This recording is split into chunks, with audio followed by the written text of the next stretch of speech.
하나님 말씀은 사무엘상 28장입니다. 사울이 신접한 여인에게 절을 하게 됩니다. 사울 왕이 아주 비참한 모습까지 완전히 그 나락으로 떨어진 모습이 오늘의 본문의 내용입니다. 사무엘의 죽음은 온 이스라엘의 큰 슬픔이었고 든든한 영적 버팀목이 사라져버린 이스라엘의 큰 사건이었습니다. 물론 사무엘은 인생의 연수를 다하고 죽은 것이지만 사울이 왕으로 세워지면서 일선에서 물러났지만 사무엘의 존재만으로도 이스라엘은 영적으로 사무엘을 의지하고 있었는데 사무엘의 그 죽음은 사울과 다윗, 이스라엘 백성들 모두에게 영적 안정감을 잃게 하였던 것입니다. 사무엘상 25장부터 마지막 장 되는 31장까지의 내용은 사무엘의 죽음 이후에 벌어지고 있는 다윗과 사울의 이야기를 기록하고 있습니다. 사무엘의 죽음으로 인하여 다윗과 사울에게 미친 영적 영향력을 기록하고 있지만 그 마지막은 정반대의 결과를 보여주고 있습니다. 결국은 다윗은 죽음에서 구원을 받고 사울왕은 그의 인생을 비참하게 죽임당함으로 마무리하고 있기 때문입니다. 다윗과 사울은 모두 두려움에 사로잡혀 있었습니다. 다윗은 자신을 쫓는 사울왕을 두려워하고 있었고 사울은 블레셋의 침공을 두려워하고 있었습니다. 특히 이번 블레셋과의 전쟁에서는 다윗도 함께 나와서 자신을 대적할 것을 예상하고 있었기에 더더욱 두려워할 수밖에 없었습니다. 사울에 대한 다윗의 두려움은 블레셋의 망명함으로 그 문제를 해결하려 하는 결정적 실수를 하게 되었고 사울의 경우는 블레셋과 다윗의 두려움을 신접한 여인을 찾아가 절을 하며 살려달라고 애원하듯 빌고 있는 비참한 모습까지 내려가게 되었습니다. 시작을 보면 다윗과 사울 양쪽 다 하나님 앞에서 불신앙의 모습으로 선 것은 다르지 않았던 것입니다. 양쪽 다 하나님의 진노하심을 피하기 어려운 모습들이었습니다. 그런데 결국은 다윗은 그 인생의 가장 밑바닥까지 떨어진 순간에 하나님의 뜻을 구하였을 때 하나님의 음성을 듣고 큰 힘을 얻어 모든 낙심에서 회복되는 반전의 기회를 맞이하게 되었지만 그와 반대로 사울의 경우는 가장 큰 절망의 순간에 하나님의 뜻을 구하며 도움을 청했어도 침묵하시는 하나님으로 인하여 결국은 비참한 최후를 맞게 된 것입니다. 이것이 이제 아직 계속되고 있는 사무엘상 31장까지의 내용들입니다. 오늘의 본문은 앞서 다윗의 실수와 서로 대비해서 사울의 경우는 사무엘의 죽음으로 인하여 어떻게 변하고 있는지를 기록하고 있습니다. 우선 사울은 온 이스라엘과 함께 사무엘의 장례를 치렀습니다. 그렇지만 조금 사울이 의외의 행동을 하는데 바로 사무엘에 사는 지역에 있던 신접한 자와 박수를 그 땅에서 다 쫓아낸 것이었습니다. 백성들 앞에서 비록 사무엘이 죽었어도 그와 버금가는 영적 권위가 자신에게도 있다는 것을 보여주기 위함이었으나 실제적인 영적 모습을 보면 사무엘의 죽음 이후에 처음 맞게 된 블레셋의 침공을 통하여 사울이 크게 두려움에 사로잡혀 있는 그 모습을 보게 되었던 것입니다. 사울이 블레셋 군대를 보고 그의 마음이 아주 크게 떨립니다. 사무엘상 28장 3절로 5절에 보면 사무엘이 죽었으므로 온 이스라엘이 그를 두고 슬피 울며 그의 고향 라마에 장사하였고 사울은 신접한 자와 박수를 그 땅에서 쫓아내었더라. 사울이 블레셋 사람들의 군대를 보고 두려워서 그의 마음이 크게 떨린지라. 사울은 사무엘의 죽음의 소식을 듣자 지난날 사무엘이 그렇게 말을 했었어도 그냥 흘려보냈던 일을 했습니다. 신접한 자와 박수무당을 이스라엘 땅에서 쫓아낸 것입니다. 그러나 이것은 사울이 영적으로 각성을 하고 종교개혁을 단행한 것은 아니었습니다. 사울은 저들을 몰아내면서 사무엘이 살아있으면서도 하지 못한 일을 내가 스스로 다 이루었다는 것을 백성들에게 어필하며 자신의 영적 권위를 세우고자 했던 것입니다. 그동안 자신이 왕권은 가지고 있었지만 사울이 여전히 뒤에 있어서 백성들이 영적으로는 사무엘을 의지하고 있었기에 자신의 리더십이 반쪽만 있다는 생각을 늘 지울 수가 없었는데 이제는 사무엘이 죽었기에 드디어 자신이 제사장과 왕의 권세를 다 쥘 수 있는 기회를 얻기 위해서 그렇게 한 것이었습니다. 이렇게 함으로써 드디어 사울은 이스라엘 왕국의 모든 권위를 다 잡은 왕이 되었습니다. 그러나 그동안 그토록 원했던 모든 힘과 권세를 이제는 다 얻은 것 같았지만 자신의 실제적 모습은 더 많은 두려움과 무기력함에 빠져 있었습니다. 지난날 사무엘의 영적 권위는 이스라엘 백성을 위하여 친히 전쟁에 나가지 않고 그저 하나님께 제사를 드리며 기도만 하였어도 이스라엘은 하나님의 손을 의지하고 힘있게 나가 싸울 수 있었는데 사울 왕은 자기 자신이 무슨 일을 어찌해야 할지 스스로 생각도 하지 못할 정도로 아무것도 할 수 없는 완전히 무능력한 자가 되어 있었습니다. 겉으로는 종교의 영적 권세도 정치적인 그 왕의 권세도 다 가지고 있는 이젠 이스라엘의 최고의 지도자로 독보적인 위치에 서 있었지만 실상의 모습은 이스라엘에서 가장 부끄럽고 비참한 모습으로까지 떨어져 있는 모습을 보게 되는 것입니다. 사무엘상 28장 6절로 8절에 보면 사울이 어느 정도까지 떨어져 있는지 신접한 여인을 찾기까지 합니다. 사울이 여호와께 묻자오되 여호와께서 꿈으로도 우림으로도 선지자로도 그에게 대답하지 아니하시므로 사울이 그의 신하들에게 이르되 나를 위하여 신접한 여인을 찾으라. 내가 그리로 가서 그에게 물으리라 하니 그의 신하들이 그에게 이르되 보소서 엔돌에 신접한 여인이 있나이다. 사울이 다른 옷을 입어 변장하고 두 사람과 함께 갈새 그들이 밤에 그 여인에게 이르러서는 사울이 이르되 청하노니 나를 위하여 신접한 술법으로 내가 네게 말하는 사람을 불러올리라 하니 사울은 지난날 하나님께 기름 부음을 받고 하나님의 영에 감동되어 힘있게 블레셋을 무찌르고 예언도 하였던 자였습니다. 그런데 지금은 모든 종교적 수단을 다 동원을 해도 전혀 하나님의 뜻을 알 수 없는 자가 되어 있습니다. 겉으로 보면 백성들 앞에서 모든 신접한 자와 박수무당을 다 쫓아낼 정도로 하나님의 뜻을 따르고 있는 영적 권위자의 모습을 보여주고 있었지만 사울의 영적 상태는 그 인생의 가장 밑바닥에 있었습니다. 사울이 만약에 신접한 자를 진심으로 없애고 영적으로 바로 세우려 했다면 저들을 다 죽이고 관련된 모든 백성들도 그렇게 해야 했습니다. 그러나 사울은 단지 정치적인 행동만 취한 것이었기에 자신과 이스라엘에 아무런 영적 영향력을 끼칠 수는 없었던 것입니다. 레위기 20장 7절로 9절을 보면 이렇게 나와 있습니다. 접신한 자와 박수무당을 음란하게 따른 자에게는 내가 진노하여 그를 그의 백성 중에서 끊으리니 너희는 스스로 깨끗하게 하여 거룩할지어다. 나는 너희의 하나님 여호와니라. 어떻게 하라고요? 백성 중에서 완전히 다 끊어버리라 합니다. 이거는 죽여버리라는 것이에요. 쫓아내라는 것이 아니에요. 백성들도 그러고 그 귀신 들린 자도 그렇고. 근데 사울은 쫓아내었습니다. 그리고 쫓아냈던 그 귀신 들린 자들을 결국은 또 찾아가서 그렇게 절을 하면서 찾고 있는 것이거든요. 사울은 저들을 완전히 진멸하여 죽이지 않고 그냥 그 땅에서 내쫓기만 한 것입니다. 이것은 결국 풍선 효과를 불러와서 한쪽을 누르면 다른 쪽에서 튀어나오게 할 뿐이었습니다. 없어진 게 아니에요. 만약에 사울이 블레셋과의 전쟁에서 진심으로 하나님의 뜻을 구하며 하나님의 전쟁 속으로 스스로 들어가기를 원했다면 하나님께서는 사울에게 해결에 앞서 정확한 해답을 주셨을 것입니다. 그러나 사울은 그동안 살아왔던 대로 여전히 자신이 원하는 해결을 하나님을 통하여 얻기를 원했기에 하나님께서 외면하신 것이었습니다. 마침내 사울은 자기의 본래 모습대로 자기가 쫓아냈던 신접한 여인을 스스로 찾아가서 묻게 되었습니다. 결국 사울의 영적 비참함은 하나님이 기름 부어 세우신 존귀한 자가 귀신 밑에 무릎을 꿇고 살려달라고 애원하는 지경까지 이르게 되었습니다. 사울의 지나온 시절을 되돌아보면 그는 왕이 되어 40년간 통치하면서 하나님의 말씀을 온전히 순종한 적이 없었습니다. 지금 사울의 현재 모습은 하루아침에 이루어진 것이 아니라 왕으로 40년을 살면서 하나님의 말씀을 그 마음에 담지 않고 조금씩 자기의 생각대로 스스로를 책임져 나가면서 자신도 모르게 그렇게 점진적으로 바뀌어진 모습이었습니다. 현재 사울의 나이가 80세가 되기까지 사울은 자신의 모든 것을 스스로 지키려 몸부림쳤지만 결국은 더 이상 감당치 못할 그 인생의 한계에 도달한 것이었습니다.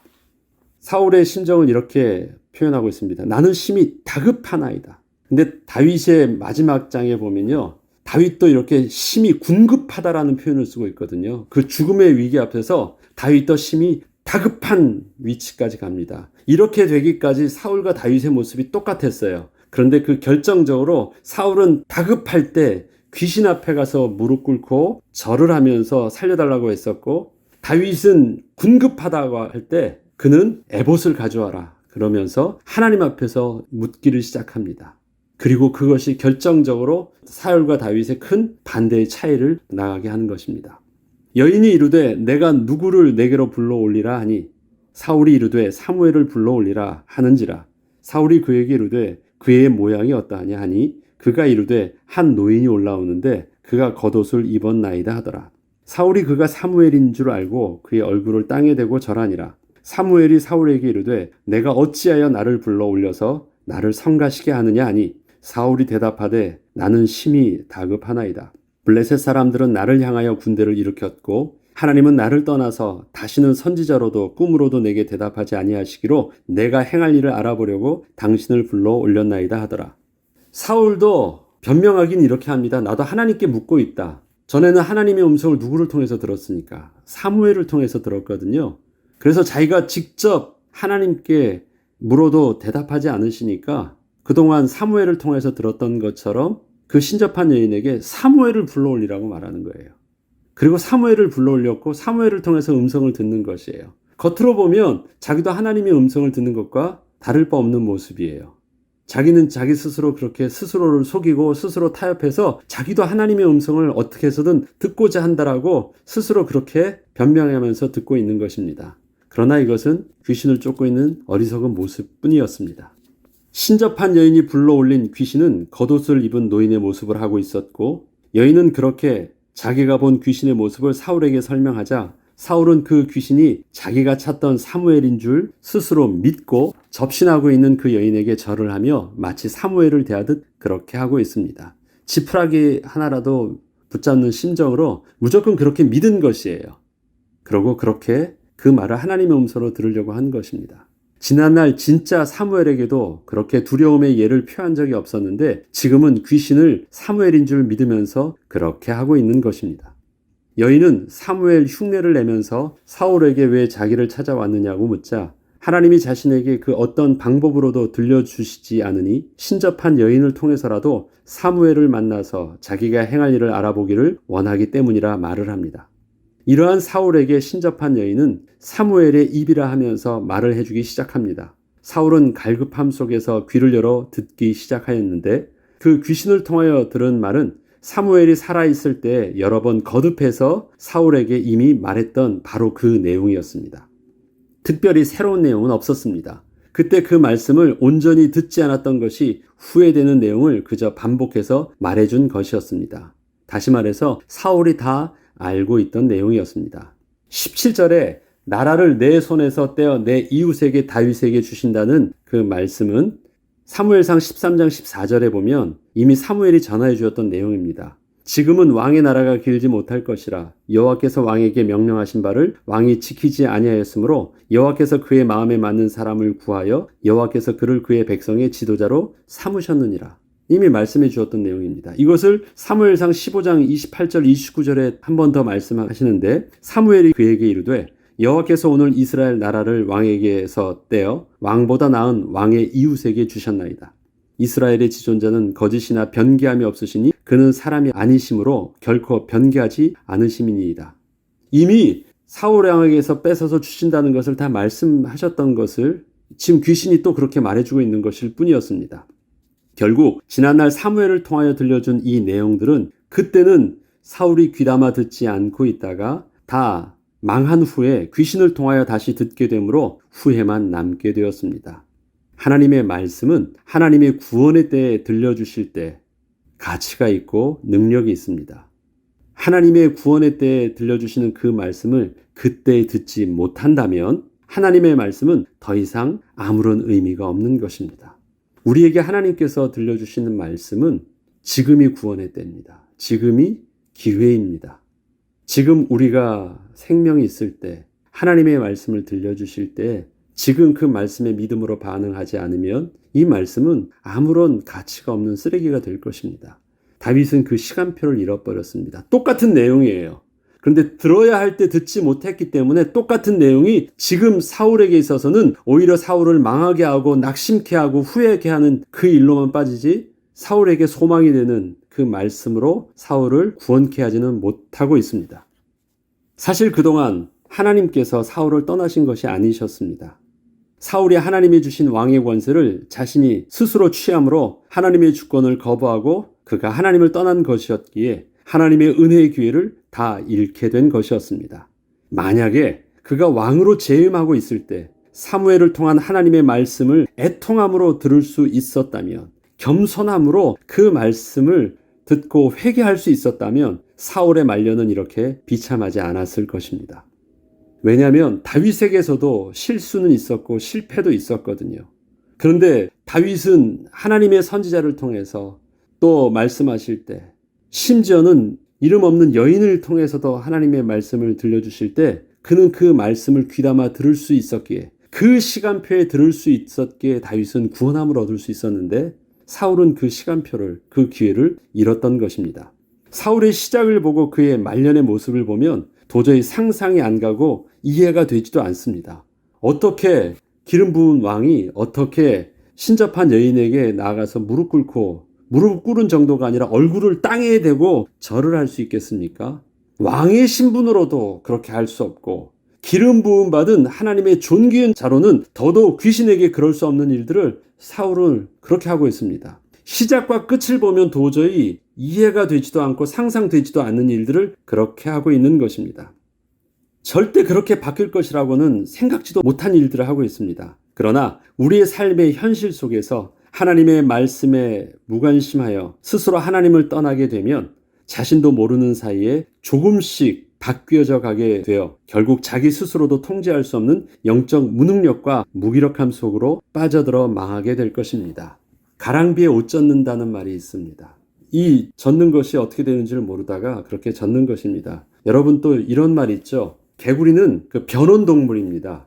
항온동물은 온도가 바뀌지 않는데 변온동물은 주위의 온도에 따라서 자기 몸을 온도를 그렇게 바뀌어요. 그래서 개구리를 뜨거운 물 속에 확 던지면 뜨거워서 확 튀어져 나가는데 찬물에 있다가 그것을 서서히 끓이기 시작하면 그 온도가 물에 적응하기 시작해요. 그래서 뜨거운 줄 모르고 그 온도에 맞춰서 적응하다가 결국은 뜨거워지면 삶아서 개구리도 죽는 것입니다.